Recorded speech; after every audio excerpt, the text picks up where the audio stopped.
Məlumatın qrafik təsviri.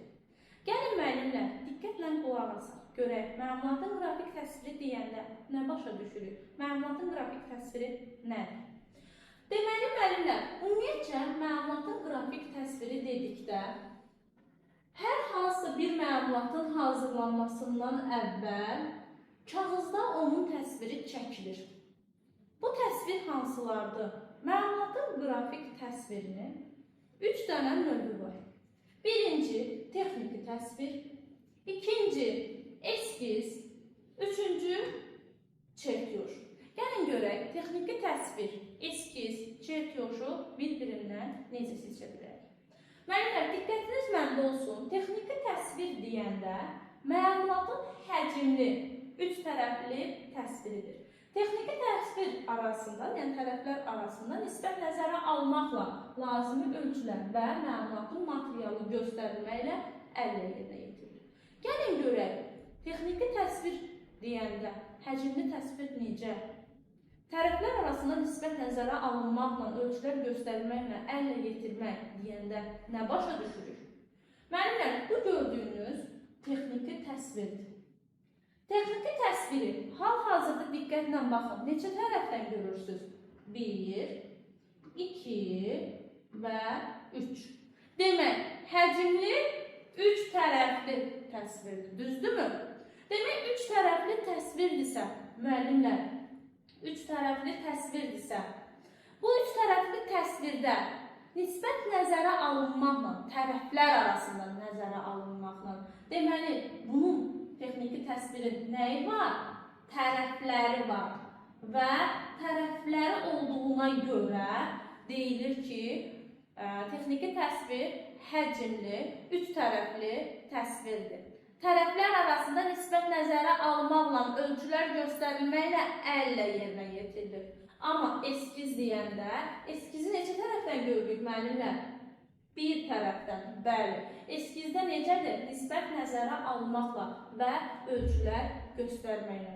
Gəlin, mən birinci sizə texniki təsvirlə eskizin bir-birindən fərqləndirməyi sizə başa salım ki, necə fərqləndirmək olar. Müəllimlər, texniki təsvirdə hansı cümlədə həcmli 3 tərəfli sözü gördünüzsə, tərəflər sözünü gördünüzsə və asan anlaşılır sözünü gördünüzsə, bilin ki, söhbət texniki təsvirdən gedəcək.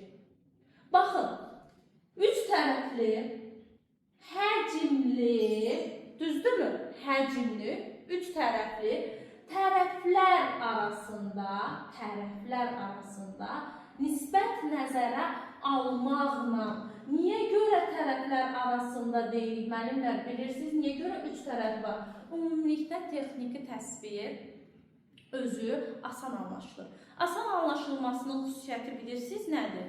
Onun 3 tərəfdən görünüşüdür. 3 tərəfdən görünüşüdür. Amma sizə cümlədə verməsə, desək ki, sadəcə olaraq nisbət nəzərə alınmaqla, ölçülər göstərməklə əlinə getirilir. Bu, eskiz olacaq. Niyə? Çünki eskizin tərəfləri yoxdur. Sadəcə eskiz bir tərəfdən görünüşü olduğuna görə məlumat da plus, aydın, asan anlaşıla bilməyəcək. Amma texniki təsvirdə məlumat asan anlaşıla bilir, həcmlidir və bir də onu qeyd edeyim ki, testlərə düşür, 3D effektini yaradır. 3D görünüşlü, həcmlidir, tərəflər arasında nisbət nəzərə alınır və məlumat asan anlaşılır. Amma eskizdə nisbət nəzərə alınmaqla, ölçülər göstərilməklə əllə yerinə yetirilir və bir tərəfli görünüş hesab olunur. Deməli, eskizin neçə dənə görünüş oldu? 1. Asan anlaşılır mı eskiz? Təbii ki, yox. Asan anlaşılan hansıydı müəllimlər? Texniki təsvir. 3 tərəfli təsvir hansıydı? Texniki təsvir. Bəs yaxşı, tərəflər arasında nisbət nəzərə alınan sözünü harada görsək nəyə götürəcəyik? Bəli, texniki təsvir. Aha, indi gəlin düşək aşağı, çertyoş haqqında danışaq. Deyəcəksiniz, ay müəllim, bəs yaxşı, 3 tərəfli dediyiz eskizlə, mən sizə eskizlə texniki təsvirin bir-birindən fərqləndirməyə xüsusiyyətini dedim. Gəlin indi çertyoşla texniki təsviri bir-birindən fərqləndirməyi bacaraq. Və qeyd edeyim ki, qəbulda, MİQ imtahanda ən çox düşən suallar siyahısına mövzu daxildir. Eyniliklə sertifikasiya imtahanı mütləq şəkildə bu mövzuda sual düşəcək. Ona görə diqqətiniz məndə olsun. Deməli, çerkyoz deyəndə çerkyoz alətlərinin köməyi ilə yerinə yetirilmiş qrafik təsvirdir. Çerkyozda məlumatın ön, sol, üst görünüşləri verilmişdir. Baxın, məsəl üçün götürək. Gəlin, mən sizə burada bir dənə çəkməyə çalışacağım indi müəllimlə. Deməli, baxın, bu formada çəkək. Düzdür, bir yaxşı çəkmədim. Bu çerkyoz alətlərinin köməyi ilə yerinə yetirilir. 3 dənə tərəfi var. 3 dənə tərəfi var. Və diqqət yetirsəz görərsiniz ki, eyniliklə texniki təsvirə bənzəyir. Bəs texniki təsvirdən necə fərqləndirəcəyik? Müəllimlər, bunu texniki təsvirdən fərqləndirmənin əsas xüsusiyyəti bilirsiniz nədir? Əgər sizdə desək ki, çerkyoz alətlərinin köməyi ilə yerinə yetirir, avtomatik beyninizdə canlandırın ki, hə, burada çerkyozdan gedir söhbət. Və çerkyozda verilən 3 dənə olan o görünüş var ki, əsas görünüş, soldan görünüş və üstdən görünüş. Müəllimlər, bu sırf verilib bizə, təqdim olunur. Biz onu sağdan görünüş, altdan görünüş və yaxud da digər görünüşləri çəkə bilmərik. Nə verilibsə, mütləq şəkildə onu çəkməliyik. Əsas görünüş, soldan görünüş və üstdən görünüş olaraq qeyd edəcəyik. Amma texniki təsvirdə müəyyən görünüşlər bizə təqdim oluna bilər. Gəlin görək bu görünüşləri ən çox testlərdə və qəbulda düşən xüsusiyyətdir. Bunları biz necə bir-birindən seçə biləcəyik? Müəllimlər, deməli A variantında gördüyümüz əsas görünüşdür. Əsas görünüşdə xətlər, baxın, bu formada gedir. Dalğa formadadır. B variantında gördüyünüz soldan görünüşdür. Soldan görünüşü seçməyin bir xüsusiyyətini deyim sizə. Baxın, xətlər hörümçək toruna bənzəyir. Daha sonra isə üstün görünüşdə isə bir nömrə beyninizdə canlandırır, bilirsiniz nəyi? Dəniz dalğa var görünüş. Baxın, dəniz dalğasının görünüşü. Deməli, əsas görünüş, soldan görünüş və üstdən görünüş olmaqla 3 yerə bölünür. Deməli, texniki təsvirdə necə idi müəllimlər? Həcmli, 3 tərəfli təsvir idi. Tərəflər arasında nisbət nəzərə alınmışdı və məlumat asan anlaşılırdı. Bəs yaxşı, eskizdə necə idi müəllimlər? Eskizdə dedik ki, nisbət nəzərə alınmaqla, ölçülər götürməklə əllə yerinə yetirilirdi və bir tərəfdən görünüşüdür. Çerkyozda dedik, çerkyoz alətlərinin köməyi ilə yerinə yetirilir. Çerkyozda 3 görünüş olsa da bu 3 görünüş bizə tam şəkildə təqdim olunubdur. Əsas görünüş, soldan görünüş və üstdən görünüş olmaqla bizə təqdim edilibdir. Müəllimlər, baxın, bəzi müəllimlər fikirləşir ki, müəllimlər, bəs bu nisbət nəzərə alınmaqla sözü nə deməkdir? Nisbət nəzərə alınmaq sözünün mənası o deməkdir ki, müəllimlər, yəni çəkdiyimiz hər hansısa bir təsvir gözə yarı şəkildə götürülür. Məsəl üçün, rəssamın qarşısına gətirilir, meyvə qabında meyvə qoyulur və deyilir, bunu A4 vərəqinə çək. Rəssam baxır rəsmə və yaxud da siz də canlandırın beyninizə, baxır meyvə qabındakı meyvəyə baxır və başlayır onu çəkməyə. Onu çəkərkən sizcə ölçüləri necə götürür? Təbii ki, gözə yarı şəkildə götürür və eyniliklə A4 vatma kağızında rəsmini çəkir. Çerkyozda da hər hansısa bir binanın çerkyozunun qurulma prosesində mütləq şəkildə müəllimlər gözə yarı şəkildə ölçülər götürülür və A4 kağızında vatmanda qeyd olunur. Ona görə də çerkyoz olsun, texniki təsvir olsun və yaxud da eskiz olsun. Nisbət nəzərə alınmaqla və lazımi ölçülər götürülməklə əllə yerinə yetirilir. Çerkyozun fərqi odur ki, çerkyoz alətlərinin köməyi ilə yerinə yetirilmiş qrafik təsvirdir və 3 tərəfdən görünüşü var. Əsas görünüş, soldan görünüş və üstdən görünüş.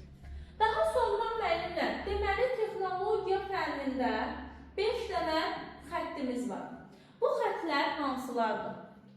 Detalın konturu, bütöv, əsas, çıxarılan, ölçü göstərən, bütöv, nazik, simmetriya oxu ştrix nöqtəli və dəliyin görünməyən konturu isə ştrixli. Bəzən müəllimlər deyir ki, ay müəllim, biz bunu bilməyə məcburuq, bunu mütləq şəkildə bilməliyik, bəli müəllimlər. Bunu siz əzbər şəkildə, hətta deyərdim ki, bilməlisiniz və hətta onu da qeyd edeyim ki, köhnə kitabla yeni kitab arasında dəyişiklik də olunubdur. Gəlin mən sizə bu dəyişiklik haqqında geniş məlumat verim.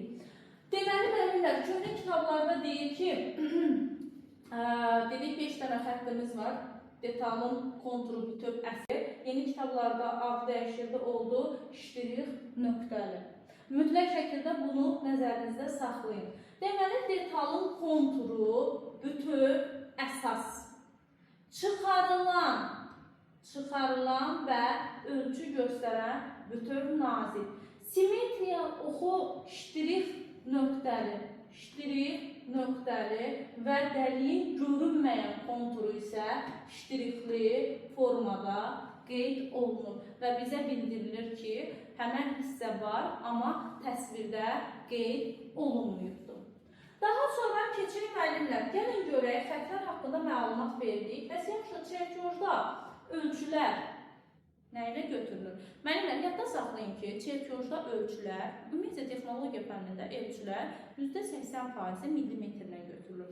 Və çerkojda, ümumiyyətlə, qalın kağızda çerkoj özü batmanda adi karandaşla yerinə yetirilir. Baxın, burada diqqətli olun. Deyəcəksiniz, niyə müəllim diqqətli oluram? Müəllimlər, deməli, sizdə əgər desək ki, çerkojda ölçülər nə ilə götürülür? Bunu götürəcəksiniz ki, millimetrlə qeyd olunur. Sizə desək ki, çerkoj nə ilə yerinə yetirilir? Dedik ki, vatman kağızında adi karandaşla. Amma sizdən soruşsa ki, bütün çerkojlar necə qeyd olunur? Onda siz bunu adi karandaş sözündən yekunlaşdıra bilməyəcəksiniz. Bütün çerkojları sizə desə, əl ilə və ya kompüterin köməyi ilə xüsusi proqram üzərində yerinə yetirmək olar. Məsələn, götürək 20 mərtəbəlik binanın çerkoju, təbii ki, adi karandaşda əllə yerinə yetirmək mümkünsüzdür. Və biz buna görə həmən çerkoju kompüterdə hər hansısa bir xüsusi proqramın köməyi ilə yerinə yetirəcəyik. Daha sonra gələk spesifikasiya. Müəllimlərin daha çox çətinlik çəkdiyi hissə. Spesifikasiya deyəndə müəllimlər xüsusi bir cədvəl nəzərdə tutulur. Spesifikasiya məlumatın sağ aşağı küncündə qeyd olunur. Sağ aşağı küncündə. Baxın, burada mən sizə göstərim. Sağ aşağı küncündə. Əgər testlərdə sizə düşsə ki, sol yuxarı künc, sol aşağı künc və yaxud da sağ yuxarı künc, qətiyyən bu variantı səhv olaraq götürün. Çünki sağ aşağı künc olaraq mütləq şəkildə götürülməlidir və xüsusi cədvəl olaraq çəkdiyimiz hər hansısa bir çerkoj haqqında bizə məlumat verir. Burada nəyə məlumat verir bilirsiniz? Yadda saxlayın ki,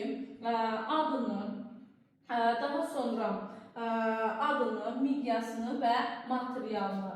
Bunu həmişə müdavimlərinlə A, M. Baxın, məsəl üçün deyir, taxta çəkicin başlığı. Taxta çəkicin başlığı onun adıdır. Material olaraq ağcaqayın, ağacından istifadə olunub ağcaqayın, miqyas olaraqsa natural ölçü, yəni birim birə olan nisbəti ilə nəzərdə tutulmuşdur.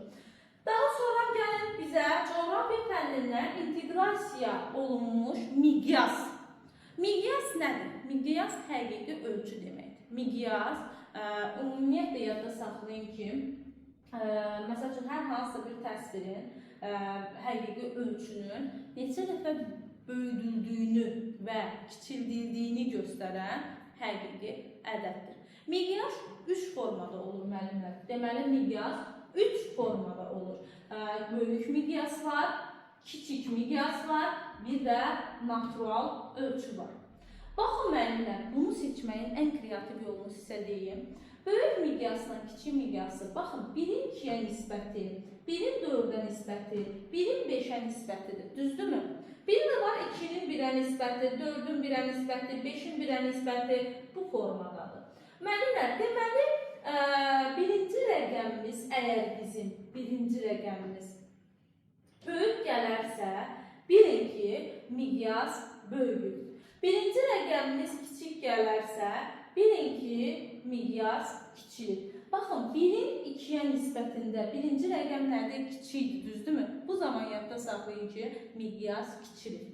Birinci rəqəmimiz böyükdür, düzdürmü? 1-in 2-nin 1-ə nisbəti, 4-ün 1-ə nisbəti, 5-in 1-ə nisbəti, bilin ki, miqyas nə olubdur? Böyükdür. Amma baxın, 1-in 4-ə, 1-in 5-ə nisbətində birinci rəqəmimiz kiçik gəldiyinə görə miqyas kiçildilmiş hesab olunur.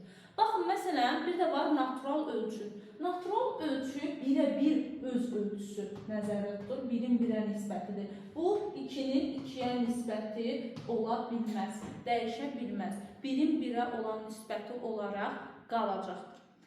Daha sonra müəllimlər, gəlin görək miqyasdan niyə görə istifadə olunur? Miqyasdan, məsəl üçün, 25 mərtəbəlik və yaxud 16 mərtəbəlik bir binanın A4 vərəqində çertyoz olaraq çəkilməsi istənilirsə, təbii ki, biz 16 mərtəbəlik və yaxud da 20 mərtəbəlik bir binanı real ölçülərini A4 vərəqinə çəkə bilməyəcəyik. Buna görə biz nədən istifadə edəcəyik? Miqyasın kiçildilməsindən. Bir də var ki, kiçik şəkildə bir detalın A4 vərəqində böyük şəkildə çertyojunun çəkilməsi istənilir. Bu zaman biz nə edəcəyik? Təbii ki, miqyasımızı böyüdəcəyik. Və bir də var ki, deyir ki, eyni həqiqi ölçü nədirsə, o ölçünün çəkilməsi isə 1-ə 1 eyni ölçünün A4 vərəqinə çəkilmə prosesini həyata keçirəcəyik. Deməli, müəllimlər, məlumatın qrafik təsvirinin neçə dənə növü var idi? Ay sağ olun. Texniki təsvir, çertyoj və eskiz. Texniki təsvirin açar sözlərini mütləq qeyd edin. Texniki təsvir bərabərdir. Həcmli təsvir, üç tərəfli təsvir, 3D görünüşü, üstə gələn tərəflər arasında nisbət nəzərə alınması və məlumatın asan anlaşılması. Eskizdə sadəcə nisbət nəzərə alınmaqla ölçüləri göstərməklə əllə yerinə yetirilməsi və bir tərəfdən görünüşü. Çertyoj alətinin köməyi ilə yerinə yetirilməsi və çertyojun üç tərəfinin öndən, soldan və üstdən görünməsi. Biri də var ki, müəllimlər, xətlərimiz var idi. Detalın konturu bütöv əsas, çıxarılan və ölçü göstərən bütöv nazik, simetriya oxu, köhnə kitablar ştrix bukdir, yeni kitablarda ştrix nöqtəli olaraq, dəliyin görünməyən konturu isə ştrixli.